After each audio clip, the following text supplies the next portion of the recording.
Kisah Latifah bangga suaminya jadi dukun. Gaji 1 juta rupiah hidupi 9 orang. Sikap 7 anaknya tak biasa. Beginilah kisah Latifah bangga suaminya jadi dukun. Dengan gaji 1 juta rupiah, sang suami menghidupi 9 orang. Sikap 7 anaknya tak biasa. Sosok wanita asal Sleman, Yogyakarta bernama Latifah tengah viral di Twitter, hingga ramai jadi perbincangan lantaran kisah hidupnya penuh drama. Dalam curhatannya di media sosial, Latifah menceritakan sosok sang suami yang memiliki profesi tak biasa. Tak cuma profesi suami, Latifah juga disorot lantaran menikah di usia muda namun kini telah memiliki 7 anak yang masih kecil-kecil. Latifah pun jadi perhatian karena tingkah anak-anaknya yang di luar nalar alias aneh.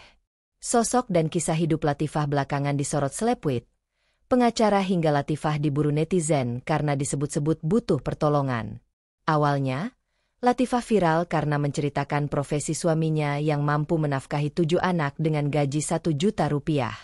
Terdengar klise memang, tapi Latifah bercerita bahwa hidupnya selama ini selalu berkecukupan meskipun sang suami cuma memberikan nafkah 1 juta rupiah.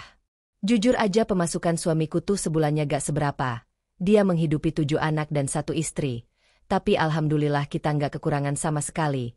Mungkin ceritanya klise ya, tapi Allah benar-benar menjamin kita. Tulis Latifah dalam cuitannya di Twitter akun Niki_Tipaah. Yang sering aku amazetuh ya. Pemasukan sebulan suamiku dari kerjanya dia nggak nyampai 1 juta. Bahkan aku pas ngisi kolom pendapatan suami sampai bingung sendiri. Soalnya dalam sebulan kita bisa habis di atas Rp 5-6 jutaan. Uangnya dari mana? Dari Allah melalui orang pilihannya. Sambungnya. Terkait profesi sang suami, Latifah pun menceritakan lebih lanjut bahwa sang suami selama ini sering membantu orang-orang terkait hal gaib. Ke rumah suamiku Ender, tapi dia bukan dukun sih tapi sering nolongin orang kena kayak gituan. Itu juga kalau percaya, kalau gak juga gak apa-apa, kata Latifah membalas postingan netizen. Ditarik biaya gak kak? Aku pernah minta tolong malah ditarik biaya banyak, tanya netizen. Biasanya minta mahar sih. Paling gaya ngasih 150.000 rupiah. Kalau gak ya 100.000 rupiah sama rokok. Kalau dulu gak pernah minta, tapi kesadaran diri yang minta tolong. Karena banyak gak tahu diri akhirnya suamiku minta biaya segitu. Balas Latifah. Gara-gara cerita Latifah itulah, netizen ramai menyimpulkan bahwa suami Latifah profesinya adalah dukun. Perihal tudingan tersebut, Latifah akhirnya mengakui bahwa suaminya adalah seorang dukun, namun dukun pijat. Untuk yang bilang suamiku dukun ya that's right. Dia dukun. Dukun pijat. Nyantet orang aja gak mampu. Nyakitin orang aja gak bisa. Kena fitnah di mana-mana iya hahaha. Pokoknya semoga semua yang udah berburuk sangka semoga Allah memberikan kalian kemudahan hidup. Aku doakan yang baik-baik. Karena aku sendiri takut doa burukku berbalik kepadaku. Pungkas Latifah. Selain soal suami, Latifah juga disorot lantaran pernikahan dan anak-anaknya. Untuk diketahui, Latifah menikah di tahun 2011 saat usianya masih 18 tahun. Sementara saat menikahi Latifah, usia suaminya yakni Ali Masum sudah mencapai 39 tahun. Beda usia hingga 21 tahun, Latifah dan sang suami pun kini memiliki 7 anak dengan jarak usia berdekatan. Mengasuh sendiri 7 anak yang masih kecil, Latifah sering curhat di Twitter.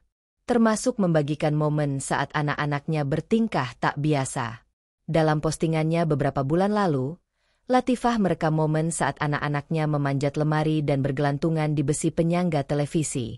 Saat melihat kenakalan anak-anaknya, Latifah mengaku cuma bisa pasrah. Sampai capek sendiri lihat pola mereka.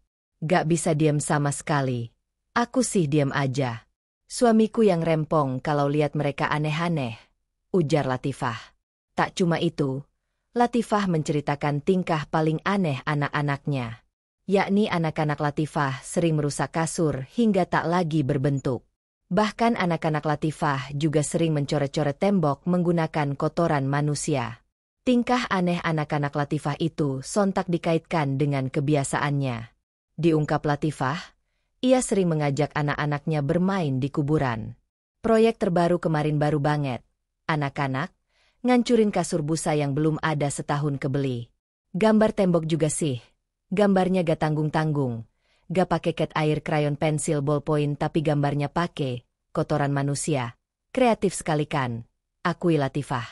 Membaca kisah kehidupan Latifah yang tak biasa, banyak netizen merasa iba dan kasihan, termasuk seleb Widwidino yang baru-baru ini meminta publik agar membantu Latifah terkait kehidupannya. Publik beranggapan bahwa Latifah adalah korban child grooming yang sebenarnya belum siap menikah muda tapi terlanjur memiliki banyak anak. Asumsi tersebut tercipta setelah melihat kondisi rumah Latifah yang berantakan dan kotor meskipun terbilang mewah.